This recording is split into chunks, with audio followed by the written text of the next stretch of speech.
Si quelqu'un avait dit qu'une simple serviette volerait la vedette aux stars du football lors d'une finale africaine, personne ne l'aurait cru. Et pourtant, ce bout de tissu, normalement destiné à sécher des mains ou essuyer un ballon capricieux, s'est invité au cœur de la CAN comme s'il jouait lui-même la finale.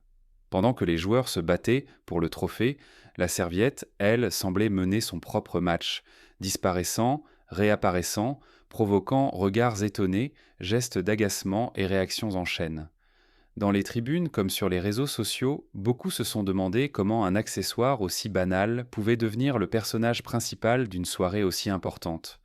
Ce soir-là, la finale n'a pas seulement opposé deux équipes, elle a aussi mis en scène une serviette devenue, malgré elle, la star la plus commentée du match, transformant une rencontre de football en une histoire aussi sérieuse que, franchement, cocasse. L'affaire des serviettes a marqué la finale de la Coupe d'Afrique des Nations organisée au Maroc et a largement dépassé le simple cadre du jeu pour devenir l'un des symboles les plus commentés de cette rencontre tendue.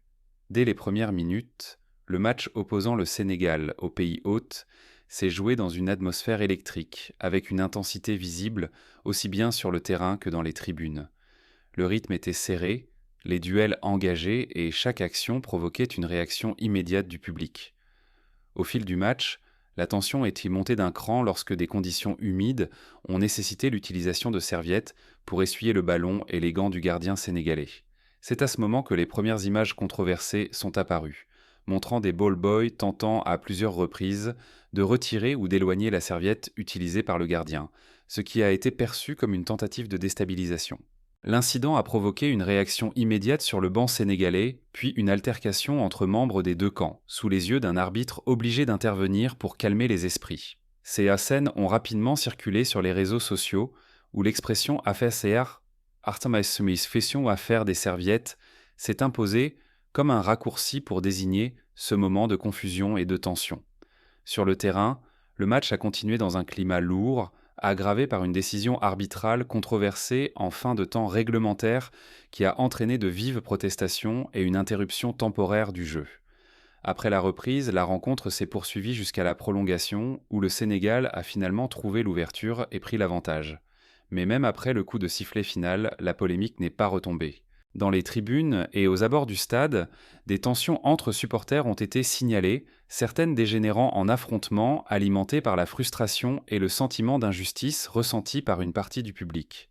Les images de bousculade, combinées à celles de l'incident des serviettes, ont donné de la finale une image chaotique, très éloignée de la fête du football attendue.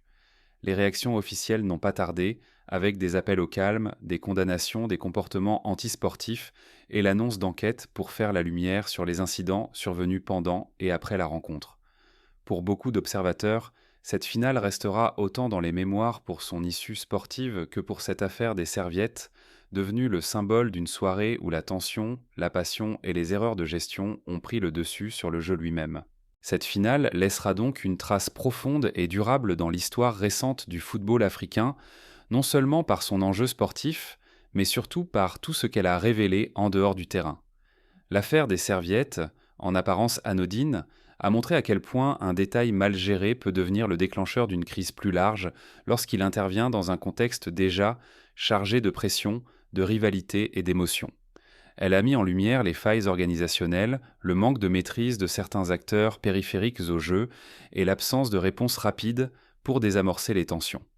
Cette polémique a aussi rappelé que dans une finale continentale, chaque geste est observé, interprété et amplifié, notamment à l'ère des réseaux sociaux où les images circulent en quelques secondes et façonnent l'opinion publique bien plus vite que les communiqués officiels. Au-delà de la controverse, cette rencontre a soulevé des questions essentielles sur le fair-play, la responsabilité des organisateurs, la formation des personnels encadrant les matchs et la gestion des supporters dans des moments de forte intensité émotionnelle. Elle a également montré que le football africain, malgré ses progrès, reste confronté à des défis structurels qui dépassent le simple cadre sportif. Pour beaucoup de fans, cette finale aurait dû être un moment de fierté collective et de célébration du talent africain, mais elle restera aussi associée à des scènes de tension, de frustration et de division. Les réactions après le match, qu'elles viennent des instances, des joueurs ou des supporters, traduisent une prise de conscience nécessaire. il ne suffit pas d'organiser une grande compétition, il faut aussi en maîtriser chaque détail pour protéger l'esprit du jeu. Cette finale doit désormais servir de leçon afin que les prochaines grandes rencontres continentales soient mieux préparées, mieux encadrées et surtout plus respectueuses des valeurs de paix, de sportivité et de fraternité que le football est censé porter.